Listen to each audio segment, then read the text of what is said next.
Welcome back. The Danish government has said it will open more embassies in the Middle East. It's a bridge-building exercise after the storm over the cartoons of the Prophet Muhammad that were printed in a Danish newspaper.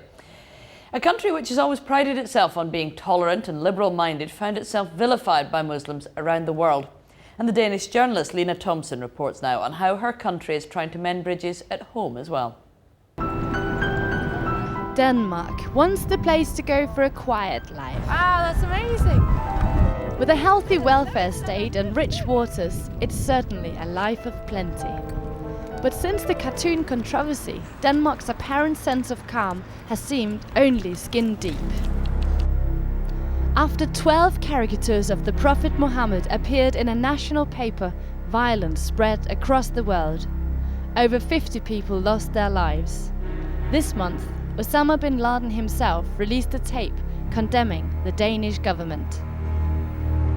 Every time I turned on the news, there was someone burning the Danish flag. So I've come back home to find out what went wrong. After the controversy, it was feared that tourism would be affected. But Danish history and street entertainment still attract the crowds, and tourists have not stopped coming. Still, as Danes reflect on their place in the world, the boycott of Danish goods may yet hit their pockets.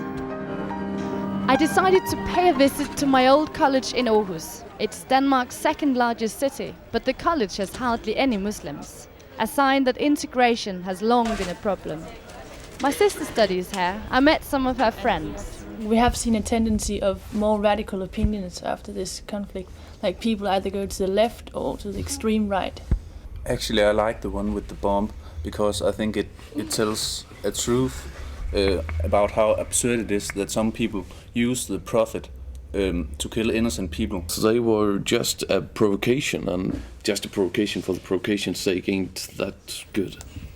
Maha, the only student to wear a headscarf in the college, shocks her friends with her announcement. Efter tegningerne, så lægger jeg mest mærke til, hvordan den person kigger på mig nu. After the cartoons, I now notice how people stare at me, wearing a headscarf, showing that I'm Muslim. Now I'm beginning to wonder whether I will stay in Denmark or go back to an Arabic country. We feel that if relations between Muslims and Danes get any worse, perhaps we can't stay in Denmark. It makes me sad when I hear her thoughts about it.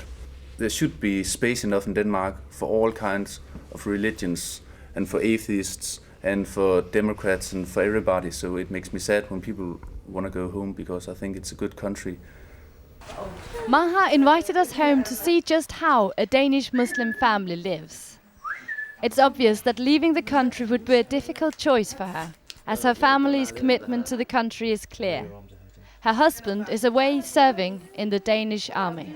Maha's is a very private response to the crisis. Others have taken it to the airwaves. The Adam and Asma show was created after the cartoon controversy. It debates Denmark's hottest issues: immigration, integration and Islam. But its co-host has divided Danes by insisting on wearing a headscarf.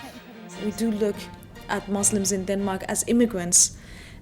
But with this step, maybe we have to realize that we have 200,000 Muslims in Denmark and to include them to the society because they want to be included. Some groups are protesting to get the show off air. Meanwhile, she leads a legal campaign against the newspaper that printed the Muhammad cartoons. That's a message we do want to send to people in Denmark or without Denmark, that we have to try the law. We can't just protest and say that wasn't good. We have to try the law because we have the law who protecting people in Denmark and to protecting groups, whether they are Muslims or non-Muslims. So, as Adam and Asma tackle integration head-on, Danish society has come up with some novel ways of doing just the same. The most recent phenomenon is called Book a Muslim. Now, before you go to the cafe, you can log online and simply book a Muslim to join you. The idea is we all get to learn about our new fellow Danes. Now your new coffee partner can answer all those questions you've been bursting to ask. But if that's not enough, why not get some foreigners round for a 3-course meal with Denmark's latest innovation, speed integration?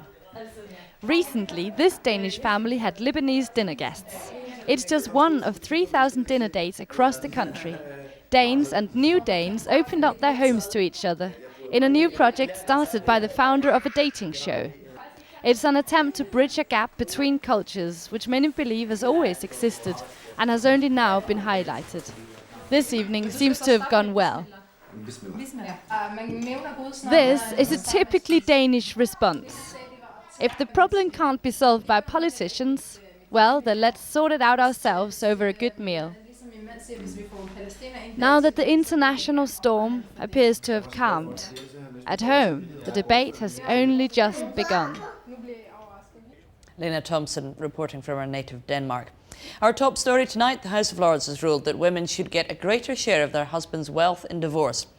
And the Home Secretary, John Reid, has apologised to MPs for misleading them over the number of foreign nationals awaiting deportation after committing serious crimes. A senior civil servant has been moved from his post, and the government's education bill has passed its third reading in the House of Commons, but only with the help of Tory votes. That's it from us. Do join us again tomorrow at 8 o'clock. We'll see you then. Bye-bye.